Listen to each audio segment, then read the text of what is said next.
Author spoke. For me, you were never blind, Brian. Janko said this while looking deeply in her eyes. Although she can't see him, but she can feel him. She moved her hand to reach him. He gently takes it and hugs her. She hugged him back.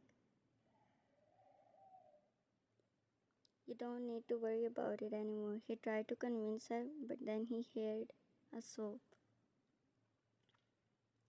He tightened his grip around her and left a sigh. She started crying like babies. They said if it went wrong, I might die, she said in between her sobs. Nothing is going to happen to you. I'm with you and I always will be, he said while kissing her hair. Changhua, what if I die? Don't you dare to complete your sentence. I'm warning you, he said in a certain voice. She again started crying while her hands were clenching his shirt. For some minutes they both stayed like that, but then he broke the hug and lifted her chin with his thumb and index finger, make her look at him. What are you afraid of? He asked her. She sniffed and looked down.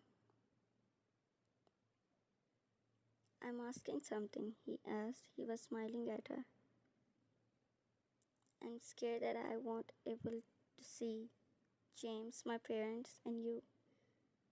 But when she said his name after James, his smile disappeared. He takes a long inhale of, well, it's not like that I'm able to see you all, but I know that if I don't have my vision, you guys are still with me and I'm happy about it. She completed her sentence while Janko wipes her tear and said, Red eyes looks good on you.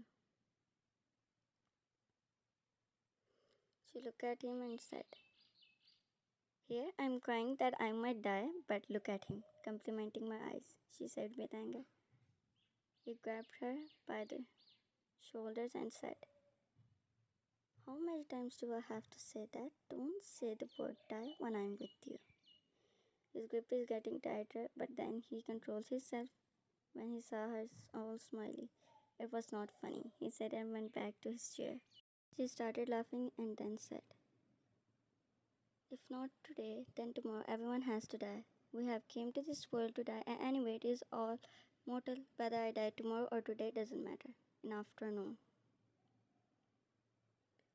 They attend all the meetings and now they both are in her office. She closed her eyes and started yawning. Now why are you so sleepy, huh? I'm the one who did all the work, he asked her. I didn't get enough sleep last night. You know, she said and made a hard face because he know what she means. So what? I also didn't get enough sleep, but I'm working. She smiles. I know, my bad boy. I'm not a bad boy. I'm professional. He was about to complete his sentence when she said, Daddy. She completed his sentence. I mean, man. He choked his own saliva and cleared his throat and corrected her. When will you get married? She asked him. Why are you so curious about my marriage? Wedding, he said her. Look, I don't have much time left, she was about to say, but then the door knocked. You should be grateful to that person, he said while she bites her lower lips. Come in. An employee came with files and went from there. At night,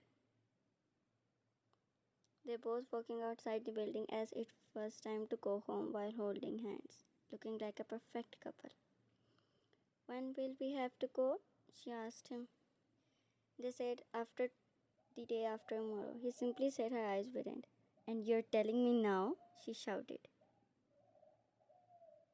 He smiled, but his smile dropped when he saw James standing in front of the car. Go, your so-called husband came to pick you, he said with a straight face, but inside he wants to kill him. Behavior, Janku, she said. Janku leaves her hand and James takes it. All the workers bow at James except Janku. He puts his hand in the pocket of his pant. Thanks, Janku, for taking care of my wife, James said. He just nodded his head and hummed. Now they both are throwing daggers to each other through their eyes.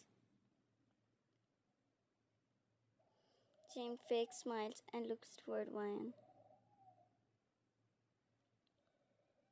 How are you feeling? Are you feeling better?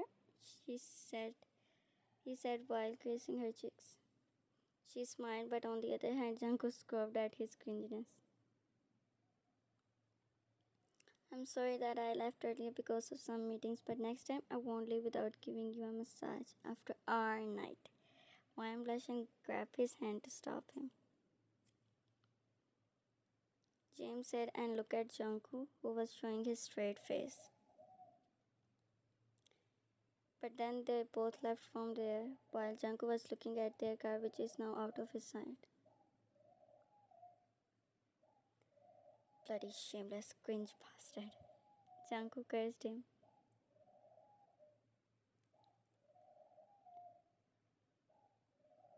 At Ryan home.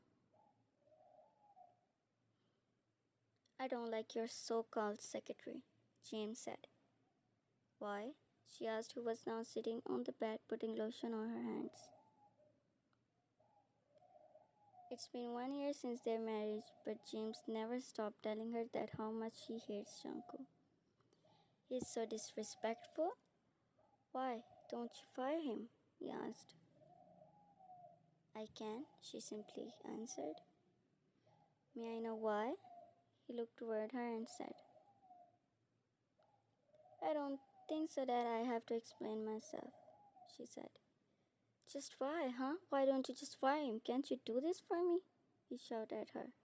She looked at his direction with straight face and said, No, I will not, because he is the one who always with me at my worst. He teaches me not to depend on anyone. He is the only friend I have in my entire life. So because of your jealousy, I can fire him.